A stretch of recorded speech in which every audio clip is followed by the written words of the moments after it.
Assalamualaikum murid-murid. Murid-murid sihat hari ini?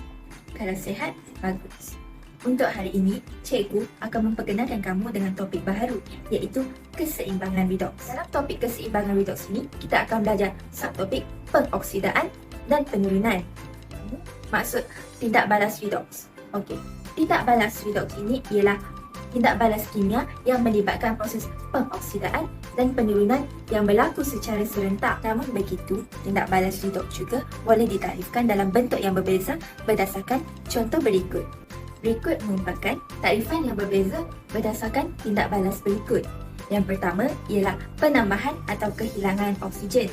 Yang kedua, penambahan atau kehilangan hidrogen. Yang ketiga, pemindahan elektron. Yang keempat, perubahan nombor pengoksidaan. Cikgu tahu murid-murid akan rasa banyaknya nak kena faham dan hafal ni. Tapi jangan risau, dia senang sahaja.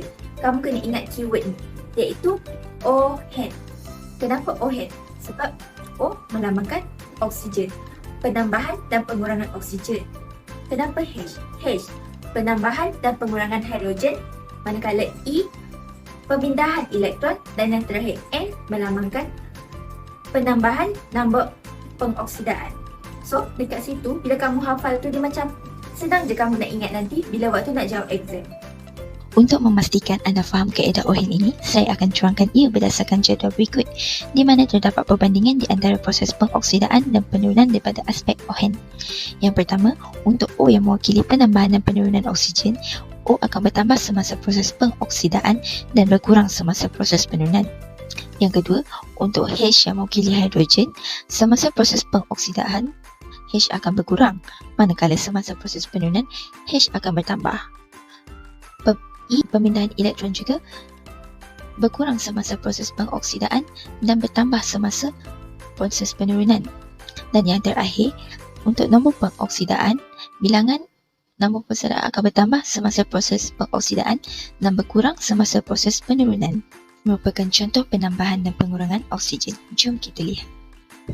Berdasarkan contoh ini, kita boleh lihat magnesium mengalami proses pengoksidaan, manakala karbon dioksida mengalami proses pengurangan. Hal ini demikian kerana kita boleh lihat magnesium terdapat penambahan oksigen, manakala karbon dioksida telah berlakunya pengurangan oksigen di situ. So, di sini kita boleh lihat bahan yang dioksidakan ialah magnesium dan bahan yang diturunkan ialah karbon dioksida.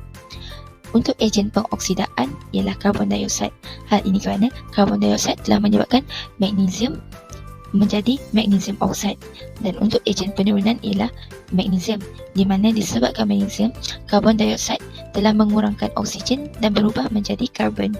Untuk contoh seterusnya, di mana proses penambahan dan pengurangan hidrogen, saya akan serahkan tugasan ini kepada anda.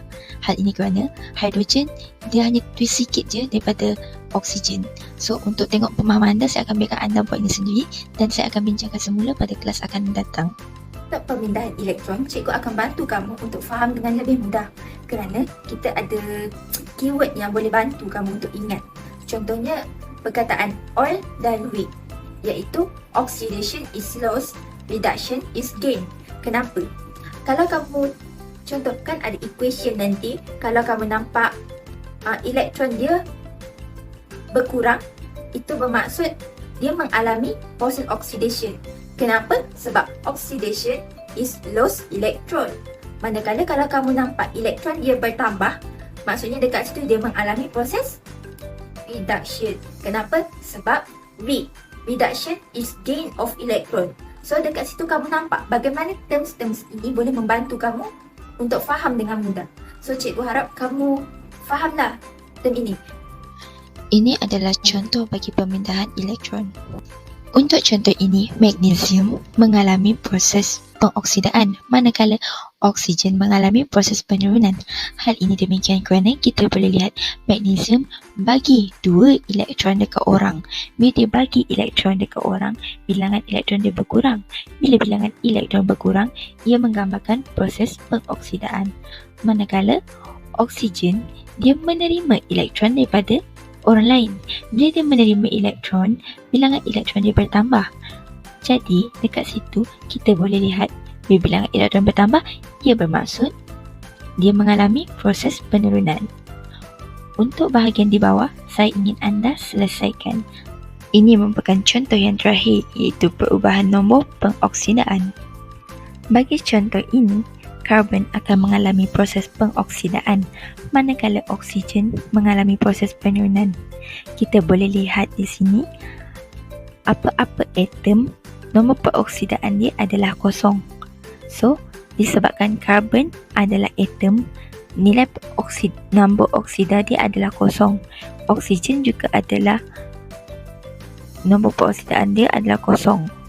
Manakala untuk karbon dioksida, dia mempunyai charge. Bila dia ada charge, maksudnya dia ada nombor pengoksidaan kat situ. Contohnya, charge untuk karbon ialah +4, manakala charge untuk oksigen ialah -2. So, dari situ kita lihat karbon daripada nombor oxidation dia kosong, dia berubah menjadi +4. Manakala untuk oksigen daripada kosong, dia berubah kepada -2. Di situ, bila dia plus, maksudnya karbon tu daripada kosong, dia tambah jadi 4. Bila dia bertambah, so dekat situ adalah proses pengoksidaan. Untuk oksigen daripada kosong berubah menjadi -2, kita boleh lihat berlakunya pengurangan dekat situ. Bila berlakunya pengurangan, ia bermaksud dia mengalami proses penurunan. Seperti contoh yang berikutnya, saya nak kamu selesaikan